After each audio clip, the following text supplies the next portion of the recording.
Hi, beautiful people. My name is Fleuriot, and welcome to the all-new show, Farenheight TV.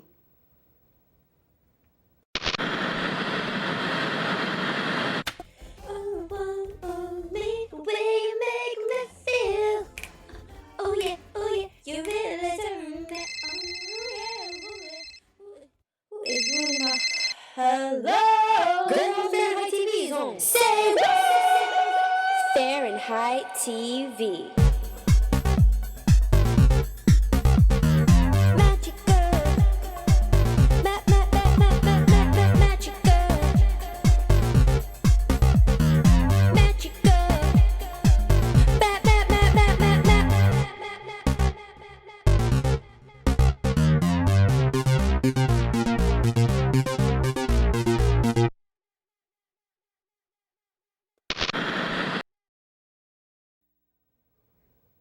February is observed as a month that we celebrate Black history. We look at courageous leaders, rising stars, and inventors who have sacrificed their blood and soul to do greatness for our culture, and through all that, have impacted and uplifted the masses. There's no way in a 55-minute program I could highlight all the brilliant intellects throughout the African diaspora. However, I could highlight 3 local individuals whose perseverance, determination, and bravery prove that they could rise above anything. Farenheight TV. Sometimes life can be a little overwhelming. You may have a goal, but it seems so far, and even sometimes it knocks you down. But once you get up and you rise to the top, you realize that you've been shining all along. These are portraits of everyday cool people who inspire me and inspire you. Rise.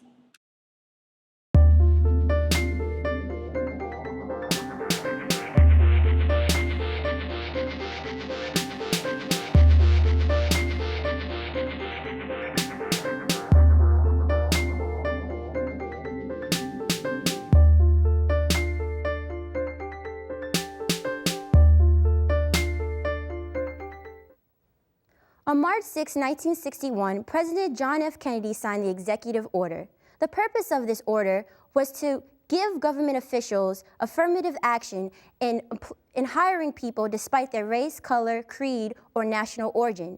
4 years later, President Lyndon B. Johnson added sex and gender to this executive order. It's almost been 53 years since that was initially signed. But imagine living in an era where things were changing rapidly politically. There were still a lot of racial tensions, and the society was trying to get to a better standard. Leroy McLaurin was only 18 years old at that time and dreamed of being a plumber. Little did he know this affirmative action was going to change his life forever. I had the wonderful opportunity to sit with him and talk about his experiences and how he rose despite the challenges that faced him. Here it is.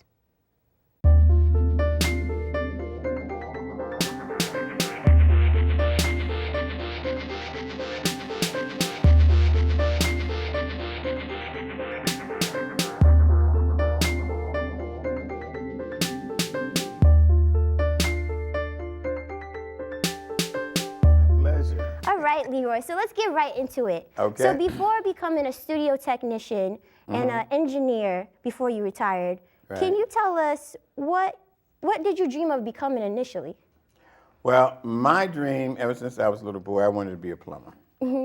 Because my dad used to have these little sayings about certain different things, and he said, son, they're going to be able to put a man on the moon, but even if they put the man on the moon, the man still got to go to the bathroom. So be a plumber. There's always going to be a job for a plumber. It makes sense. And you said you came from a family of cooks, so you figured, hey, I might as well become a plumber. Exactly. That's right. My father was a cook, my brother was a cook, my sister was a cook, and I was the one that ate. All right. So becoming a plumber, did you ever dream of going to college when you were 18 or any of those aspirations? My whole life going to middle school and everything, I wasn't a book person. I was a person, you give me a nail and a hammer, a piece of wood, and I build your house. You're hands-on. I was a hands-on type of person, right? If you gave me a pencil and piece of paper and said do something with it, that was not my thing. Yeah. I was one of those hands-on. You like to put things together, fix things and all that. Like the Lego, whatever those toys are. Yeah. Like that. Do you think during the time that you grew up, because a lot of the images you saw of African Americans on television were of the help, like either the maid, a plumber. Do you think that affected your decision as well, or? You know, you're absolutely right. There weren't too many role models to look at, you know, on television back in those days. Most of them, like you said, they were either, you know, maids or train, you know, worked on the train tracks or whatever like that. They weren't really, you didn't see until Bill Cosby came along with a couple of shows, and then there was other couple of shows like Mission Impossible where you actually got to see. Yeah. You know, Greg Morris played in that one, and where you actually got to see a black man. Yeah, doing something other than the help. Okay, so you want to become a plumber. You go to school. You're certified plumber now. So can you take me back to that summer where you said you were working? We have to take it all the way back. So you know, this ain't my thing. Yeah, we're right here with you, Leroy. All right. So anyway, how I ended up in television was. During the summer, when I was in high school, I got a job working at this place called EDC for the summer. And what they did there was they made educational films. So while I was there, I learned how to thread projectors and how to splice film and all this stuff like that. Because back then, there was no videotape. There was nothing this. Yeah, we're really lucky that we're in a digital age right now where we could put things easily together. But back in your day, you guys did all the hard work. Exactly. Yeah. You actually physically cut the film, put it together, put a piece of tape over it, and that's how it was. It wasn't none of this, like you said, you know, computerized. So anyway, so while I was there working at this place, the gentleman who worked in the projection room there taught me how to load the projectors.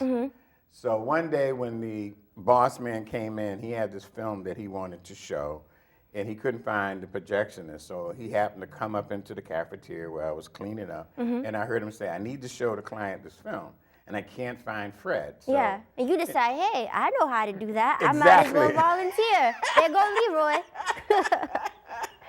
So you decided to volunteer and said, I can help you. I told him I could help him. He says, you know, he gave me that look like, well, who in the heck are you? Yeah. You know, because back then I was only 90 pounds, and maybe about 5 feet. And you were a teenager, so he's like, what is this kid saying? He can help me out. Yeah. Exactly. And back in those days, the projectors was the size of, you know, the reels was this big. Yeah. You know, so, but anyway, to make a long story short, I did that. I showed him the film and everything, and he says to me, he says, kid, I don't know who you are, but if you ever need a job, you call me. And you remember that. Exactly. So what happened was I went back to school, finished up out of school, then I started working as an apprentice at this plumbing company in Brookline. But at the time when I got the job, they were finishing up. So they needed to, the next location they were going to be at was like down the Cape. So at that time, I was so young, I didn't have a car. Yeah. When I called him up and said, listen, I need a job to, you know, to get some money to get a car. And that's when he said to me, I'm so glad you called because there's this program we get minorities into television. And I said, I didn't want to be in television. I want to be a plumber. Yeah. But he said, well, why don't you come and look at it and, you know, at least let's talk about it. Yeah. And then he says, well, by the way, they're going to be paying you to go to school. And so that was the main thing. That was like, ding, I could get a car. So Leroy heard that, and you're like, all right, I'll look into this opportunity. Exactly. And you told me it was a 33-week program. Is what that they had right? designed was they had gotten together with some other people that worked in the industry and said it took the classroom stuff out of it. And what they did exactly like we do here at BNN, we give you the actually hands-on training. experience, yep. You know, and so that's what they did. So they eliminated a lot of the classroom stuff, and they took a whole 4-year college course and combined it into 33 weeks. Oh, wow. So it we must have went been to school. intense and really fast. Oh, You it have to like was. pick up things quickly. Exactly. So we went to school from 9 to 9, and we learned TV at Emerson, but back then, It was a different type of Emerson back then. it wasn't color, it was black and white. Okay. They didn't have color cameras Okay. at Emerson. Okay? Yeah. And then we learned radio at BU, and then we learned, where else we go to? I know you said you went to Kansas City to like. Oh, right, Yeah, you took a right. trip there to learn how to put together TVs and stuff like that. Exactly. In order to work in a television station, you had to have what they call a first-class license, which a first-class license gives you the ability to run any piece of electronic equipment in the world. Okay, so that's the main goal, to get that license. So you had to get that license, and that was one of the requirements because in order to run master control, you had to have this license. And if you was a new tech coming into a television station, the first place they put you was in master control. Okay. Because that was where you started at, then you work your way around to doing other sorts of things. So I had to have that first class license. Okay. So they sent us to Missouri for 6 weeks, and I ended up getting the first class license, and then I came back here and we started working. Because you were really young working with people way older than you at Channel 5, right? That's correct. All right, so at Channel 5, this is your first official job. Only job, Your right. only job. So can you describe to our viewers what a typical day would be there? I know it would vary depending what show you would have, but just like a typical day at Channel 5. Back in those days, they weren't like I said, they weren't videotapes, everything was live. Yeah. So what you would normally do was you would come in at 9, and probably by 9:30 we'd have our first live show, which Romper Room or Bozo or whatever it was back then. And we would do that from 9:30 to 10:30. Then from 10:30 to 11, you would set up, from 10:30 to 11:30 you went to lunch. Then 11:30 you came back and set up for the 12 o'clock news, which went from 12 o'clock to 12:30. So basically, this is like going one after another. There's no, One right after, yeah, there's no exactly. like 2-hour breaks or anything. No, it's like no, it was nothing you have like to be that. on it. You have to be right on it, and you had to be able to be ready to go because it was live. Again, Yeah. it was no videotape or nothing like that. Wow, so that's a lot of pressure to be put on a young person so early, but you're like, I'm ready to do this. Yes, Yeah? yes, it really was. It was really scary, but it was also fun because it was a challenge. Yeah, Because here I am 90 pounds, and here I'm operating a camera that weighs 400. yeah. So it was really a kid's thrill thing. to Yeah, be it's able like a to kid's do that. dream, like, I'm not plumbing anymore. Yeah.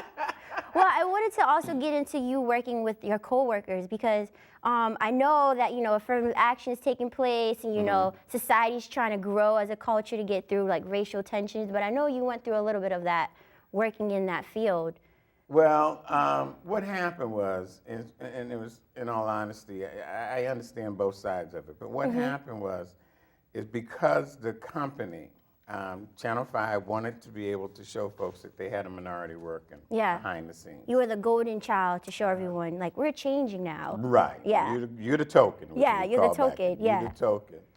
So in order for them to do that, to have me working in the daytime, they had to, at that time, it was a union. Yeah. So when you came in on the bottom. You was the lowest on the totem pole, which means you would take the last shift, Yeah. whatever was left. And you have to climb up eventually the As ladder people to get retired to or the, left or whatever, you get to a point where you would be at a 9 to 5, Yeah. exactly.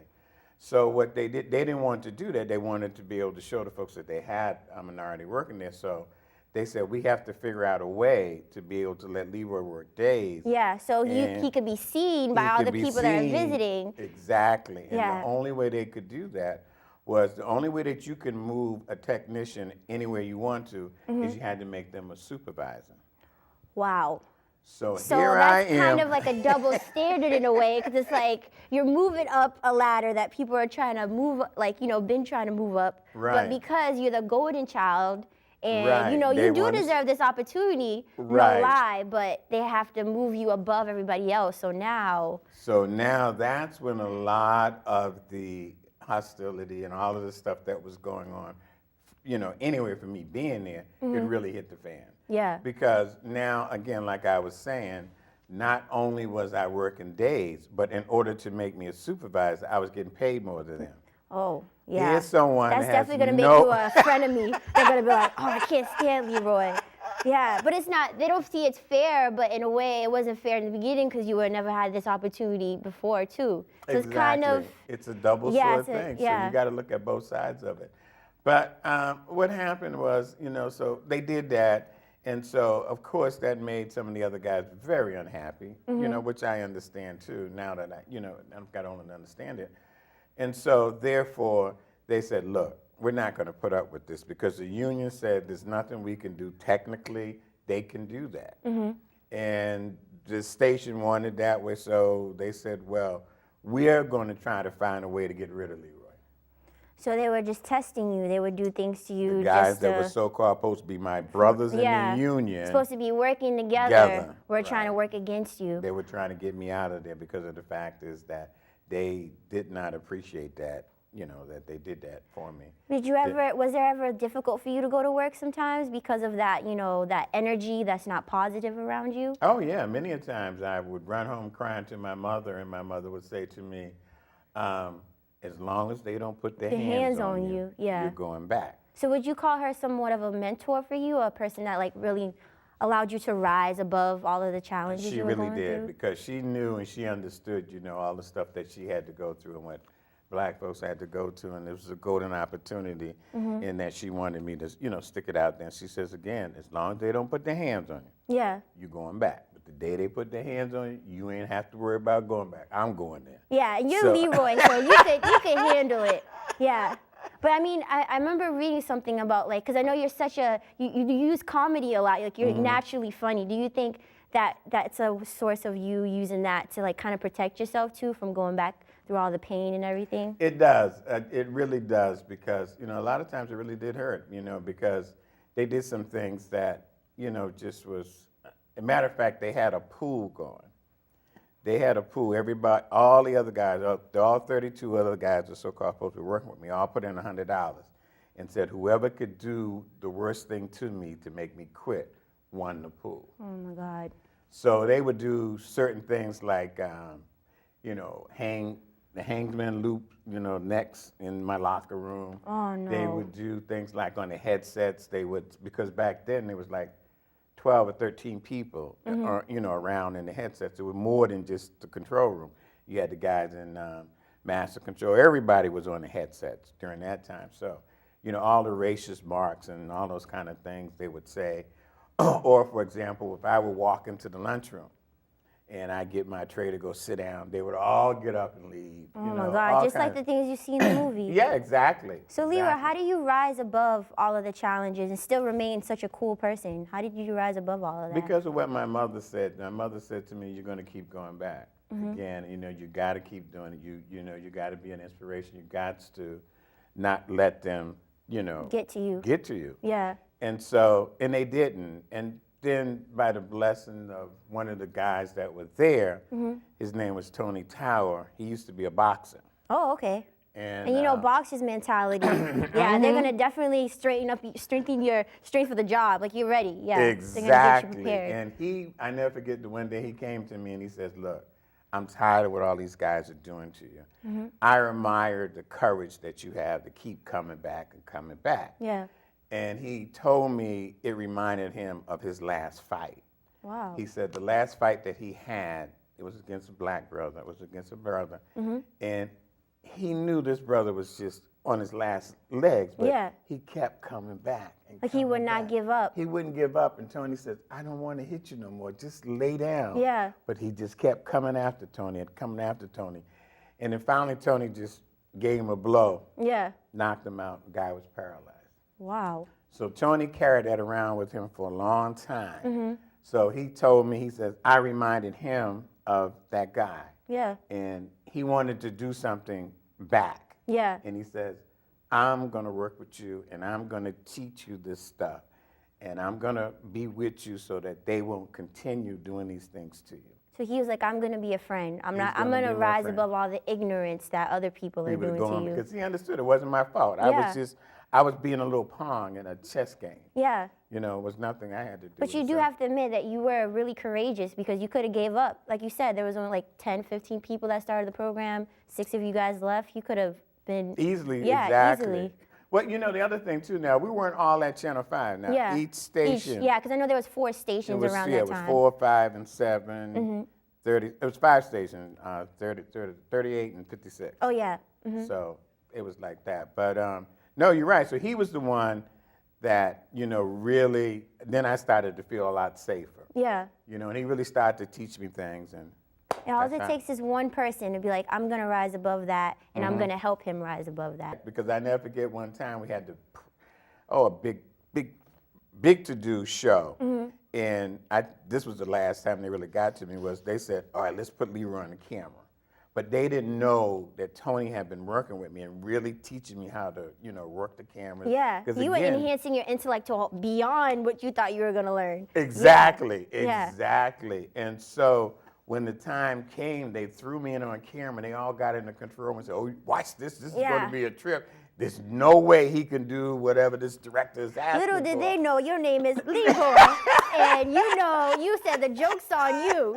Yeah. Exactly. So the director started saying, "Pan right, tilt up, dolly left, dolly right, zoom in."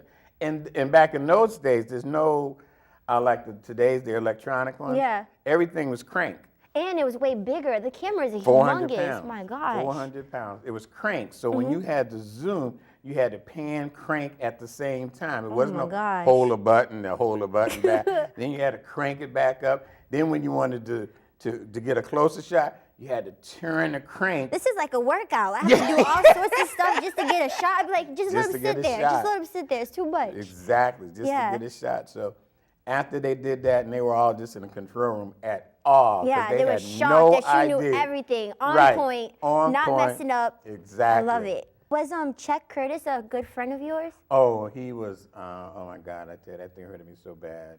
He was, again, him and Natalie and Peter Mahegan and a few others, we all kind of like started together because. You guys are like brothers and sisters, kind of. Exactly, exactly. We was all young. We was all,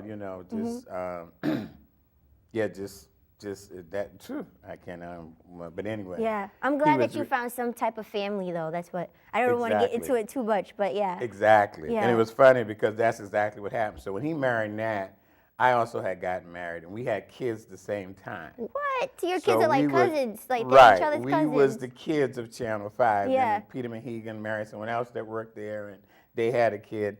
And then they did this PSA where they had nothing but the Channel 5 kids in with their parents. And Oh, wow. it was I neat. love It it. was neat. I Yeah, love- I see how gotta the find that thing. generations. Exactly, Yeah. the generations of how it came through. So to lighten up the mood, was there anything, like, I know it might be hard to ask you because you probably had a lot of fun too. Is there a particular moment that you can remember that you're like, wow, I'll never forget that was so much fun, or that was amazing? There was a couple of them. The White House was one, but for me, going to the White House, but for me, it was spending a week on an aircraft carrier. You spent a week on it. An aircraft carrier, yeah. In the air, Leroy? No, aircraft carrier is a big, big ship Oh, okay. where they launch the planes off, Oh, the yeah, jets, yeah, I they see take it. off and they land the right on movies the and stuff, right yeah. on the aircraft carrier. To stay a week there it was unbelievable because they told you they assign a person to be with us at all times because it's a floating city. It's really a floating city, okay? And I should have listened to them when they said, "Do not That's the big venture word. out on Yeah. your own." But what you did Leroy decided, I'm Leroy, and I'm going to go and see the world and see what's going on. So And your nice little suit, you know? Yeah. No. But I did, and of course I got lost. And for us, they did a lot of stuff like they did a Make Believe Man Overboard. So it's like this big ship is calm and everything, and then you just see people coming out of the woodworks. I mean, people were every kind of way coming out of this. Doors open that you didn't know where a door was. Were you scared? Were you like, what's going on? What's I didn't going know, on, right. I didn't know what's going on, yeah. Exactly, Yeah. because they know you only got a minute and a half from the time that Man Overboard is announced Yeah. to have any chance of surviving. So everybody has to get to their point on that ship and do what they have to do. There's guys that just have to lower the boats, the other guys doing the rafters, all kinds of things. So you get to be in the middle of it. It's like a movie. You get to see it all play out. That's awesome. Exactly. It was exactly. And Was it then- really loud too? Because you said that Oh, they're like, yeah. oh my gosh. Oh my God, was it loud? It was unbelievable loud. And the best part about it was we actually got to get catapulted off the ship. Because what you're doing, you're sitting in a chair like this, and the next thing you go from 0 to 175 miles an hour in 4 seconds. Oh my gosh. So you it's like could those feel commercials those- they do with like cars, like Right. with the dummies and stuff. Exactly. Were you terrified? Exactly. Oh, they don't let you get terrified because you don't know you're going to go. Yeah. You're just sitting there in a chair, Aw, and the that's guy's such a talking to tease. you, and he says, "Welcome to such and such and such. In a few seconds, we're Oh, going my to be goodness. taking off to go to." So sit back and relax, and then boom, Oh my you're gone. God. They have roller coasters just like that. It's Oh you my were gosh. gone. So for 4 seconds, you're sitting like this, shaking, and your face is going all the way You didn't even back. get to breathe You yet didn't because get you to were breathe so or fast. nothing. Exactly. Oh my And the next gosh. thing you know, you're up in the air. you're way up in there, and that ship looks like a little play toy. Oh my gosh, that's amazing. It well, really was. Leroy, I have a final question because we have Sure, to wrap I'm up. sorry. So no, it's fine. I love hearing. I never heard that story before. So now that you are retired, you work here at BNN teaching all of us young individuals your craft. Yes. Your grandfather. Yes. You're a role model to the community, to us. Man, thank you. What would your words of wisdom be to somebody that wants to get into this field or has a challenge? As I tell everybody, the one thing about this business is really, really great, and I love it. But the one thing that you really got to do is make sure that it's something you really, really want, because it's not a 9 to 5 like I was trying to say earlier. It's not that. It's going to take a lot. It's going to take a lot from you. It's going to take a lot of dedication from you, and also it's a type of a field that you're never on top of it. So what it is today is only good for 30 days, and then next 30 days you got to learn something new. It's constantly evolving. It's constantly involving that. And the one thing I didn't get a chance to do is spend a lot of time with my family because I was constantly going. So think about that before you really get into it, and make sure that you understand that it does take a toll on your family and a family life. But other than that, it's a great field. It's unbelievable opportunities. I mean, I got to see things I know I would have never seen anywhere else, But that's the main thing. I tell the young kids, and try to tell you guys too, if you get into it, make sure that, You're passionate about it. You're passionate about it, because you may look back and before you know it, 20 years later, you're like, oh my God, I'm 40 years old. I have no kids. I have no, you know what I mean? So if you're not thinking about being, if you're thinking about being a family person. Probably not the right career. Right. But also know that they will come with challenges and that you can rise above them. The most important thing is you're going to come with a lot of challenges, and like you said, you can rise above them.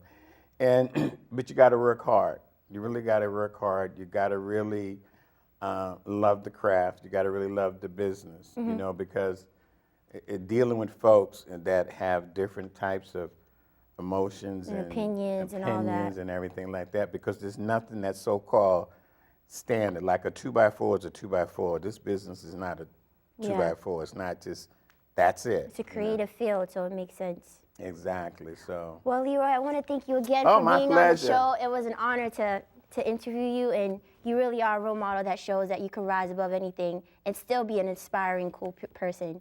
So thank you so much for being on Farenheight TV. Well, I tell you, I thank you so much for having me. And again, we are so proud of you guys too. And the only reason why I'm doing it is because the emotion and the feeling, and I guess you guys have really kind of got this. You know what I mean? And I just. Well, we learn from great people like you. So thank you so much for being on the show, and we'll be right back after this.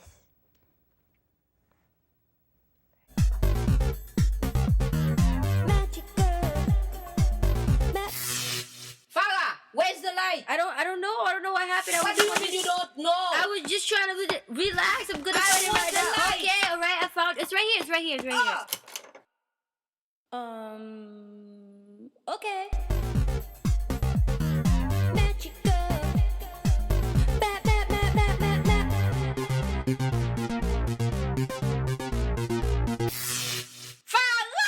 Whoosh.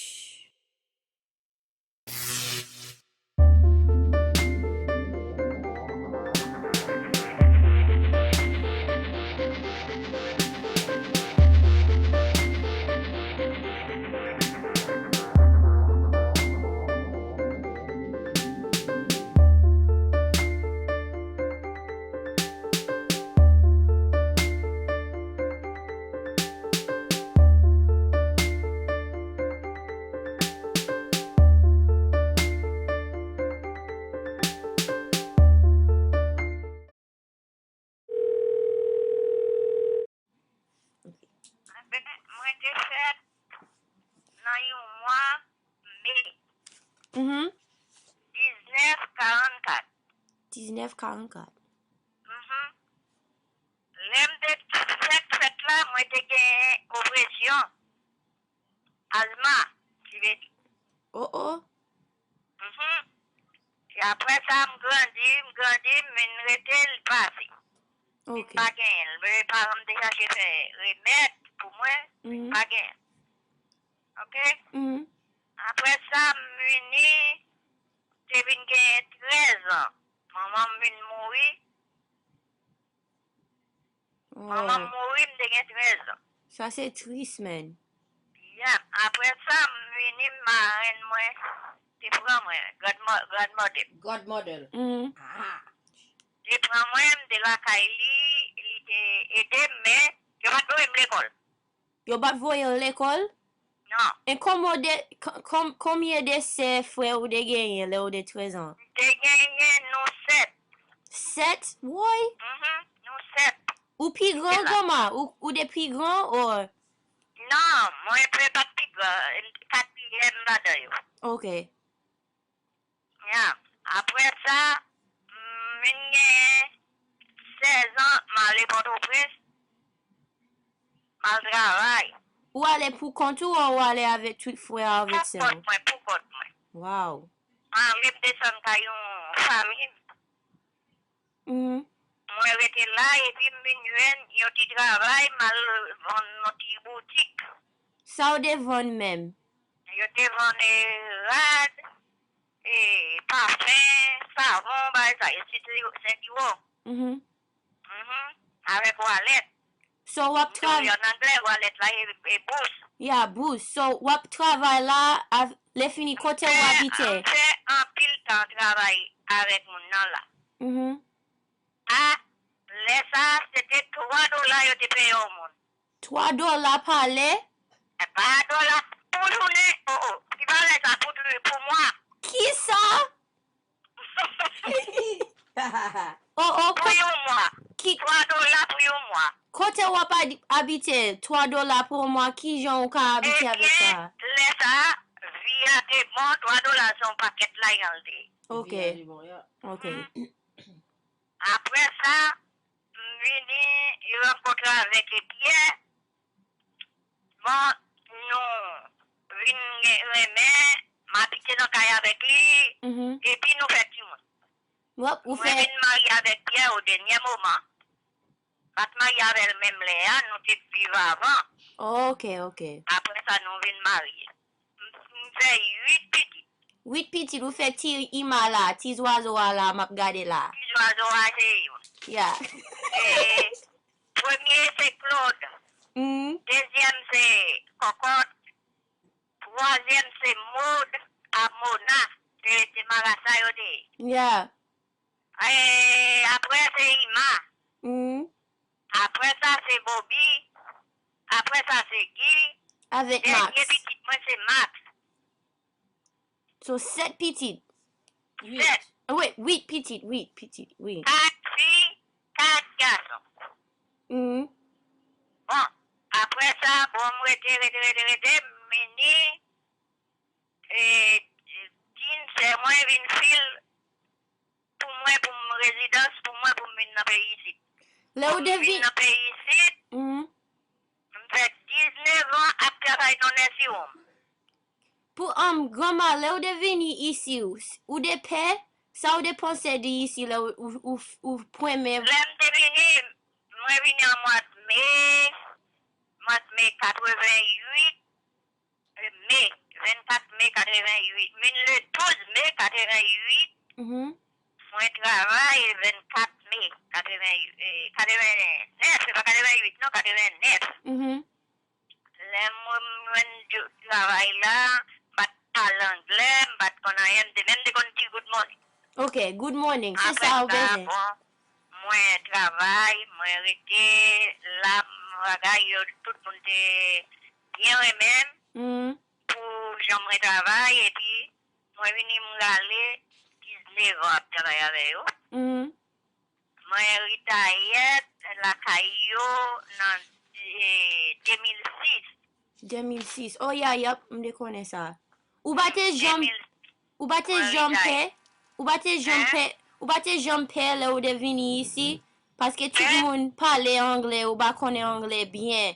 ou ba de pe paske ou gen ti moun tout bagay sa? Pas de paix. Qui veut dire, moi, connais, moi, bon Dieu, avec moi, capable de gagner, de travail, de manger. Oui, ou devant. Et puis, après ça, muni, aller, les minutaillettes, m'aller à Haïti, retourner à Haïti, Wou, et so, penser que moi, ritaillette, Dakar est à Haïti. Mais là, moi, arrivé à Haïti, c'est venu gagner earthquake.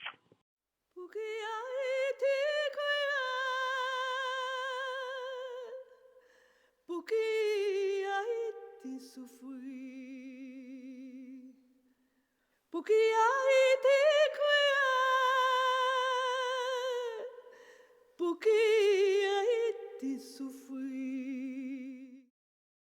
men. Earthquake, moi, j'étais dans le pays, fond des blancs, les jours ça. C'était un mardi à 5 heures l'après-midi. Et puis, nous te ouais, la terre tremblée, nous te ouais, kayak tombé, ça y est, mais fond des blancs, pas de kayak qui te tombé parce que ça, c'est Détroit. De Detroit. Ou de Philly do? Ou de Sentil? Moi, je te en pile. Mes vieilles, j'étais Port-au-Prince, moi, je comprends. Et quand Port-au-Prince, c'est écrasé net, pas de gagnant encore, tout cas écrasé, quand il vient écrasé. Les moi-même, les vieilles, moi, je vois une caille rose. Quand il parle écrasé net, il y a des gens qui sont morts dans caille là, des petits monde. Oui. Et il y a tout rentré dans la terre à caille là. Oh, bon C'est Dieu. pour ça, moi, je suis venu. En pile, bon, moi, aller porte plusieurs fois pour me voyager, pour me venir là, ici, parce que je réside ici. Moi, je voulais retourner là, ici. Wow. Et puis, pour me détourner, c'était pas Saint-Domingue, on est obligé de passer. No, Dominican Republic. Oui, j'ai obligé de passer Dominicanie, et puis moi, puis venir ici. Bon, depuis ça, après, je voyage encore, moi, j'ai gagné un monde mourir. Et parents, moi, je voyage, m'aller, moi, pays encore, mais quand il pas me craser, je n'ai pas de problème, ni côté de la caille des plans, ni Port-au-Prince, moi, j'ai gagné, moi, rien pas de craser. Ok. Ça bon, but ça difficile, oui, parce que m'de songe jou ça, m'di, oh, grand-mère la, vierge là, l'autre moun m'bate même reconnaître, nous tout là, mais ima, tout moun, tout petit moun yo ap di, oh, nous pas connaître tout fait. Dans le TV, on regarde comment tout le bagage là dérivé. Oui. Comment caille écrasé, moun mourir. L'on a fait combien 200 ou 300, combien 1000. Oui. Qui te mourir. M'de tellement peur parce que nous pas ka maman m'de dit yo pas ka rele yo pas connait côté ouye, yo pas connait côté vierge, rose tout monde. Ah oui, moi-même, moi, des fonds des blancs, pas de souffrir, dans le vieille, de souffrir. Oui. Et écoute, parce que moi-même, je n'ai pas passé la force en pile. Pour te dire, mais, je devine peur parce que je gagne pour m'en venir aller parce que Léo dit que je vais mourir en bas de vieille là. Et puis, je me dis, mais bon, moi, je ne suis pas prêté moi-même. Moi, bon Dieu, je ne pas gagner. Moi, pas prêté si elle t'a une repasse encore pour moi là. Yeah. Moi, voyager. Et ça fait moi deviner. Après ça, bon, puis moi, je vis ma travail ici, moi, retire, moi, content, moi, gagne 13 petites. Vie a été belle, vie a été bon. Pas de gagner tellement problème, puis nous sommes malheureux seulement, mais nous sommes qu'à manger nous-mêmes. Yeah. Il y a des gens qui pas qu'à manger, mais nous-mêmes, nous sommes qu'à manger, vie a été bon. Vie a été bon pour nous. Nous sommes dans l'école, certification de caille frais, puis de caille. Ok. Pas tellement passer ça. Et pas pour dire, affaire nous pas tellement bon, mais nous te vivre. Oui.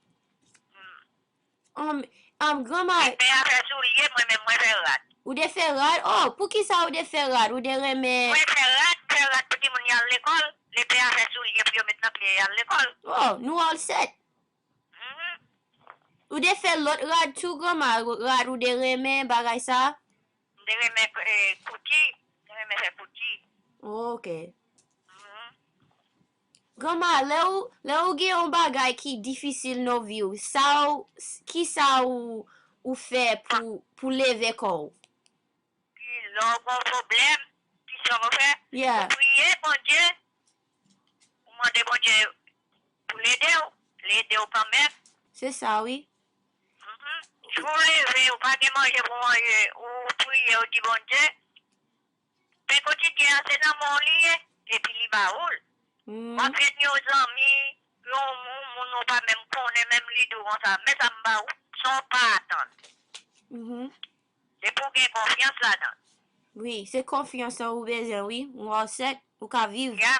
ou ka Oui, respirer. on va vivre. Et pour que gagner bon Dieu tout dans la vie, on va vivre. Grand-mère, est-ce que yon bagay ou besoin fait, like, no vi ou, avant ou aller? Avant de mourir, ça m'a fait, nous toute famille rencontrer et puis nous faisons grand bagaille, nous faisons photo, toute bagaille pour nous quitter vidéo, pour famille, pour tout renouer. Tout petit, mais faut tout ça là, alors on a mon grain. Oui, Shana, tout le monde. Tout le monde net, tout à là, pour nous, tout nos bagailles, qu'on faisait. Puis ça finit, si mourir, il y avait rien pour moi, puis dans mon crier, puis dans mon rien. Et, je prie les. Nous ka fait ça. Gele pour parce que fait tout bal vini là non mois mai là. Gele nous ka fait un bagay comme ça. Ça da bel net. Yeah. Pour qui ça ou remet ou haïtien, pour qui ça ou remet being haïtien? Oh, faites Haïti. Faites là dans le pays, c'est pays, moi, mes pays. C'est ça, oui? Parce que faites là, après moi, même si je fais dans le pays États-Unis, le pays États-Unis d'après moi. Moi, mes pays États-Unis, parce que c'est la manger, c'est la boire. Qui ça ou fait là pour prendre plaisir? Qui ça ou remet Pour fait? plaisir, Casino. regarder TV toute la journée, et puis moi, je vais dans le casino mal pour plaisir. C'est ça, oui, on sait. Gen un jour, wap genye tout mille là. Nap vive. Tout million. Millions. Oui, million. Nous nap vive Millions net. pour nous faire, pour nous vivre. C'est ça, oui. Grand-maman, m'bezen di ou merci beaucoup, oui, parce que ou fait interview a tellement belle. M'bal metel tout ensemble, le fini m'a voye un DVD ou ka jouer bagay là. Ok. Oui, en gel, m'bezen fait ça ou di ou bezen fait toute famille a vin réuni pour nous faire un bel bagay. Yeah. Oui, on fait un bagay. Oui. René. Merci, oui, tout, ti chéri nan. Merci, chérie. Merci. Petite film. M'bal metel ça tellement belle, wap sezi. Ah, c'est ouais ça. Oui. Ok, chérie. Ok, ti chéri nan. Ok.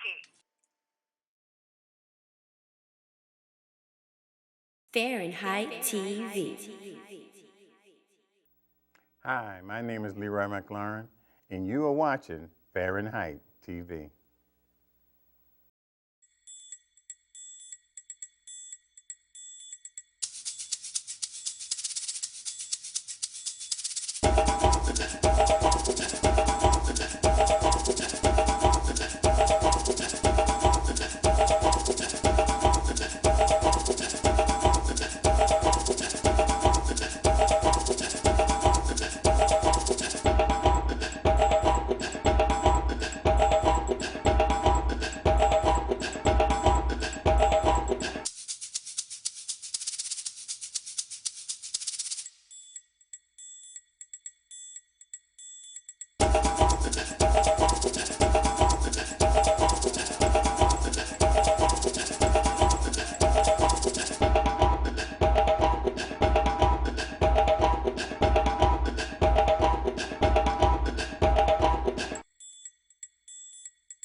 Yeah, assalamu alaikum.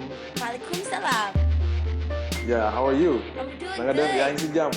Naga def, alhamdulillah. So the first question I basically want to ask you is, what makes you proud to be a Senegalese man? First of all, I was born here, raised here. My parents, my grandparents, they all from here in Senegal. So, and then we have what we call teranga. You know what I'm saying? That means Hospitality. yeah, hospitality exactly. So what And makes what we makes have Senegal the land of Taringo? Can you explain that more? Yeah, actually, the Senegal is called the land of Tranga because people are warm here. You know what I'm saying? People help. There's a lot of hospitality. We help each other. Even though we don't have much, but you know what I'm saying. We share what we have with others, with our fellow Senegalese men and everything. So that's why the country is known for being the triangle land. That means hospitality, a lot of hospitality here. You know what I'm saying? People are cool here. You know what I'm Yeah, saying? and That's it's a lot why. of love. I mean, when I went there, and you're right, like even if you don't have a lot, you guys are always willing to give. I can't tell you how Yeah, many places I went and I ate for free just for being there. They're like, yeah, "Honey, you're yeah, gonna for get a real. plate. You're gonna get a plate of food." I'm like, "Really? Okay." Yeah, yeah, and I can even tell you that you know what I'm saying. As my grandmama used to say, you know what I'm saying. When the bowl of rice is here, you know what I'm saying. It doesn't belong to no one. You see what I mean? Yeah. So that means that everybody can eat in you know what I'm saying. Everybody's house. There's no problem. You see Yeah. what I mean? So we don't have much, but we share. And I love You see that what because I that's mean? basically what makes the community. That's what unifies people together, with all the love and like your friend is my friend, your family's my family. I love that. See, one of my dreams is to go to America, you know what I'm saying? Hmm. And you know what I'm saying? Live some new experiences, have some new experiences New over there, and you know what I'm adventures. saying? Yeah, and make some new discoveries, you know what I'm saying, about life, about, you know what I'm saying? Hmm. Everything in this world. So, but the last place, you know what I'm saying, I'll be before I die or something like that. Hmm. I wish that last place would be, you know what I'm saying, Senegal, here in Senegal, you know what I'm saying, I with love my that. family. Yeah, and even if that's not because of my family, I got my friends, you know what I'm saying. I love how people be living in Hmm. here in Senegal, you know what I'm saying. I love everything here, you know what I'm saying. You don't have to have much, to have a lot of money, you know what I'm saying, actually to be happy in here. Yeah. And I think Africa is one of the last places on earth that got that thing still, you know what I'm saying? Yeah. Because a lot of developed, so-called developed countries, you know what I'm saying? You don't have money, you ain't nothing. You That's see what I true. mean? No, Yeah, but you're so right, Tally, it's because all when I about the came money. here, You know what I'm yeah, saying? it really is. It's Like all here about in the the money. States, it kind of is. We're so far from, building community that we kind of just think, I'm not saying everybody do, but most of the people here in the States is all about, yourself. You think about yourself, you think about your wealth, your economic status, but there's not a lot of community and a love. And when I came to Senegal, I can't tell you how much it changed my life. I never got culture shock when I came to Senegal. Like, I never was like, oh my God, like, this is so different. It's when I went, when I was in France and I was coming back Hmm. here and I came out Hmm. of the plane and I'm like, okay, suddenly nobody's asking me how my day. No one's saying Nagadef Hadi, Nagadef. Like no one's caring Yeah, yeah, about how I yeah, am. Like yeah. it was different. Yeah, actually, people greet each other even though they don't know each other. You see what I Yeah, mean? I really love that. Yeah, yeah. Even at the airport, the first step you have here in Senegal, some people gonna greet you, even though Yeah. they don't know you, they don't know where you come from. You see what I mean? And this is actually we are one of the rare countries which have this kind of behavior. You know what Hmm. I'm saying, toward strangers and people like that. So Tally, did you grow up in Dakar or did you like where exactly in Senegal did you grow up? Yeah, actually, I grew up in Medina.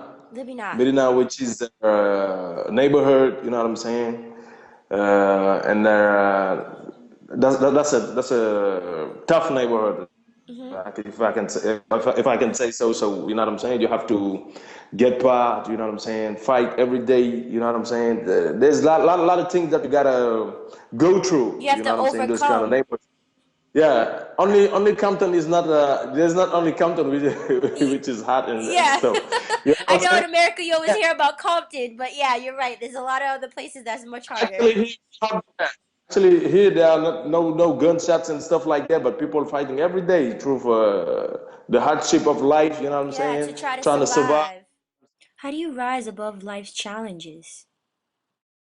Yeah, life is just about, you know what I'm saying. Sometimes it's hard. Sometimes, you know what I'm saying, it's cool. But you know what I'm saying. That's what makes people. You know what I'm saying. You gotta learn every day. Every day is a lesson. You see what I mean? Experiences of every day are lessons, actually.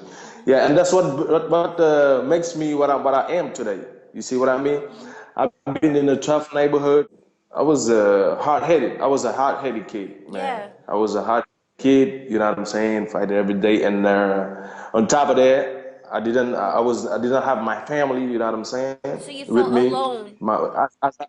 as I told you before. You know what I'm saying? I grew up at my grandparents' house. So, and my mama and my parents were divorced, and you know what I'm saying. I was just feeling like kind of left alone. You see what I mean? Hmm. Even if I had my uncles, my aunts, my grandparents. You know what I'm saying. But even though I had them, but you know what I'm saying, life was were still, you know what I'm saying, hard. But you know, it's just life. You see what I mean? Yeah. Do You you just think got to go. education, do you think education is one thing that saved you and, being able to like say, I could do this on my own? Yeah, yeah. Actually, education is has been my savior, if I can say so. Yeah. Because if you don't go to school, there's not much thing you can do here. You know what I'm saying? Before like in life, you gotta start with having an education. You see what I mean? Hmm. Education is what makes me what I am today. You see I what I love mean? that. So. Yeah, I went to school. I was yeah, and I can even say it. I was a great student. You know what I'm saying? I've been working hard at school, at college. You know what I'm saying? So now the payoff is I got my first college degree, Yeah. and I'm proud I'm of proud of you. that. My mom and my family, everybody is proud of me. So that's great for me. So Yeah. Is just music trying is to music your trying to keep it also up. is music another savior of yours, you would say? Because I know you love music. You love hip hop. A lot, man. So music is just like kind of hip hop, you know what I'm saying? Hip hop. And right now I'm listening to J. Cole, you know what I'm saying? And he's one of my favorite rapper, J. Oh, he's Cole. so good. Strong message, yeah, strong message, you know what I'm saying? The lyrics, I love that. I love him a lot, you know what I'm saying? I love his lyrics. I love the way he's rapping and everything. So, and everything, on top of all of that, everything he says is meaningful. A lot of meaning behind. And music, hip hop, you know what I'm saying? Hip hop helped me a lot too for all the different challenges I had to face in life. You see what I mean? And even Senegalese hip hop, because we Yeah. got great rappers out here. You know Oh what I'm saying? yeah. Oh yeah. I know. I Nah, heard some of them. Even though I didn't yeah, understand, I was feeling it. I great. was like, yes, I feel this. I love it. Yeah, it's true that we don't have the same realities. You know what I'm saying? The things that American rappers are rapping about is not the same thing people are rapping about here. Yeah, And of I think, course. and I also think our rappers are the realest because life is harder here in Africa. Hmm. You see what I mean? Life is harder. The thing that you have over there and you are not happy with, you know what I'm saying? Here we get it, and you know what I'm saying? We can, you know what I'm saying? We are just content with it. You see what I mean? Yeah, that's the So truth. hip hop is one of the things that helped me a lot. You know what I'm saying? I'm listening to rap music every day, every single day. American hip hop, French hip hop. You know what I'm saying? And Senegalese hip hop. You know what I'm saying?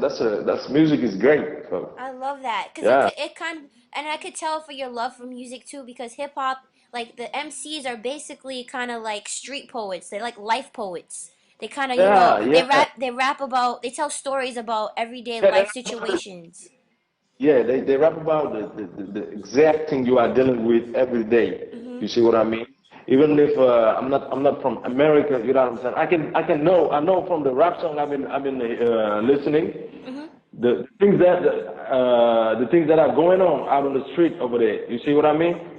So after that, I just compare them to the kind of things we're going through here, and you can see that, you know what I'm saying. Life is it's not this world is not actually paradise. You see what I mean? Yeah, it's There's not no paradise, and we're not as separate as we think. So, yeah. what is one thing you think a lot of people misunderstand about Africa?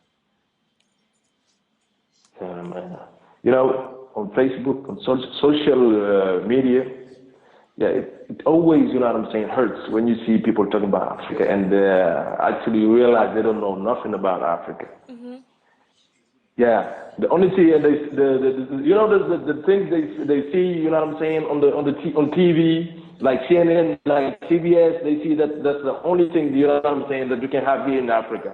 War, you know what I'm saying, people dying out on the street and being eaten by, I don't know, some birds, you know what I'm saying, and that's kind of hard, man. There are many others who are trying to change the negative ideas and images of Africa. Students of the African Students Association at Ithaca College created a social media campaign called The Real Africa Fight the Stereotype to educate and raise awareness about the common stereotypes surrounding Africa and its people. This video by this author. Her name is Chimamanda Adichie, and she did this video called the dangers of a single story, and it makes a lot of sense because if you show images of a place, you only show certain images, negative images. That's what people are going to believe. They're going to think this is what Yeah, it all yeah, is. But it really takes, it has to, as an individual, you have to really step outside the box. You have to, you have to challenge that story and say, you know what, I think there's another side to this. yeah, Because for me, when I came to Africa, I was like, yeah, okay, this is way different from what all the images I've been seeing in the media. Like, oh, it's just poor people that need help, that need this, that need that. Africa is yeah. beautiful, it's gorgeous. The people, the culture. You know what I mean? There's a lot more love there, I feel like, than there is where Yeah, I come from. People are more unified. Like you were saying, it's the land of yeah. Teranga And for you know, Senegal. Like, I think people really need to take, that step to get outside the box and get to know something before you just, label yeah, it as such. and you know what? Even sometimes, you know what I'm saying, I watch some videos on the internet or stuff like that. You see, last time I was watching a movie, you know what I'm saying, you see a girl with a Louis Vuitton bag. Yeah. The other girl say, yeah, the other girl saying that, you know what I'm saying, with the price of this bag, you can feed the all the African Oh, people. You see what I yeah. mean? That's not The cool. That's not cool, ignorance. man. I don't like Yeah. that. I don't like those kind of things. You know what I'm saying? We are here working, you know what I'm saying? Living, you know what I'm saying, with our families, you know what I'm saying, with our friends, we've got families, you know what I'm saying? That's all you need in this life. Mhm. You got love, peace, you know what I'm saying, harmony, everything is here. So I don't think this negative, you know what I'm saying, image of Africa that are all the time highlighted, you know what I'm saying, on the media. I don't understand that. I don't really get Yeah. it. Well, I hope that as a person in television, well, to aspire to get to a good career in television industry, that I could change some of those images and show more positivity. Like this interview, for instance, I could show this and be Yeah, like, you know I what, know. I my friend know. Tally is I know, super you know. cool. But Yeah. I wanted to spotlight you because I think you're an inspiring individual who was such a great friend to me when I was in Senegal. You Yeah. still are a great friend to me. I respect everything Yeah. that you do, that you You say. too, you too. And You so too. I just basically want to tell your story to others so they could also feel inspired and know that they could rise Yeah. above anything that life throws at Yeah, them. yeah, and I'm sorry if sometimes, you know what I'm saying, my English was kinda No, awkward or Tally, you need to like stop that. saying that. Your English is good. You need to be confident. It's Yeah, good. I I know. understand. There's never been problem where I'm like, oh my god, like I don't understand what he's saying. I would have told you, like, can you repeat that? You know what I mean? So your English is Yeah, good. I You know. need to be confident. Yeah, okay, okay, if you say so. Yeah, it is. It is. And like you said, you just have to keep practicing. Tally, I'll tell you one thing. This is honest. Your English is way better than my French because you know my French is not good. But I try. I try anyways. At least I try. I mean, my wool off, you already seen. I only know 2 words. So you're Yeah, yeah, much but better good, than me. good. Yeah, just give it up. Let's give it up. One day you'll speak well fluently. Yeah, I don't one have day. no doubt about I it. have to come back to I Senegal know. to do that.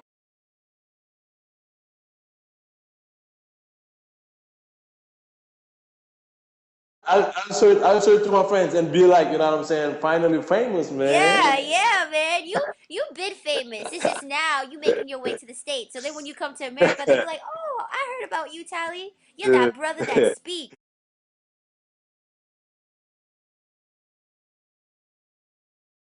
No matter what life throws at you, with a little determination, perseverance, and heart, you can rise above it all and be great. I want to personally thank my 3 guests for joining me on my first episode of Farenheight TV. Please know that your colorful spirits inspire the masses and most of all encourage young optimists like myself that no matter what the challenge, they could prosper if they believe in themselves and work towards their goal. Even though Black History Month is celebrated in February, we must continue to recognize the bold, courageous, and motivating individuals who continue to grace us with their talent and intellect through the African diaspora. Black History Month is human history. Let us continue to uplift, observe, and contribute to the pages. Thank you again for tuning in to Farenheight TV, and I look forward to seeing all you beautiful people again. Live your life, live your dream, no fear. Whoop whoop!